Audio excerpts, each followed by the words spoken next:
Hello mga Inday, for today's video nga mga Inday ay pupunta ako sa aming Christmas party. Ang Christmas party pala namin mga Inday ay swimming. Kasama ko yung mga kaklase ko ngayon. Nagrent pala kami ng isang private resort dito banda sa may Antipolo. At ayan na nga, andito na nga kami sa resort at napaka-aesthetic niya, napaka-instagrammable.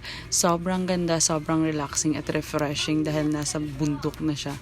Ayan guys, ang aga namin pumunta kasi nga 8 to 5 lang kami. Bawal kami mag-extend dahil may nakabook sa gabi na yan. Kaya ayan, inagahan talaga namin para sulit naman namin yung time namin. Sobrang aesthetic at napakamura lang niya, napaka-affordable. 25 packs for only 5,000 pesos.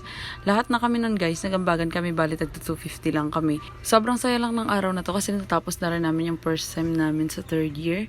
Ayan, sa sobrang stress ng mga ginawa namin sa school, ayan, kailangan naman namin mag-relax. Kaya sa mga taong laging babad sa trabaho, deserve nyo rin mag-relax at mag-unwind. At ayan na nga, nagsayawan na. First Christmas party ko rin pala to ngayong college. Dahil nung past 2 years ko sa college ay online, full online class talaga kami guys. Kaya ngayon lang kami nagkakilala na magkakaklase. At ayan na nga, tapos na kami dyan mag-swimming. At hapon na nga yan, 5 na. Hindi na ako nakapag-record ng ibang ganap dito sa swimming namin. Kasi in-enjoy ko na nga yung moment. Kasi first time din namin magsama-sama sa party. At ayan, halata naman sa mukha ko na masaya ako dito. At thankful din ako sa asawa ko dahil pinayagan niya ako sa mga ganitong party kasama yung mga kaklase ko. At ayan, hanggang dito na lang muna.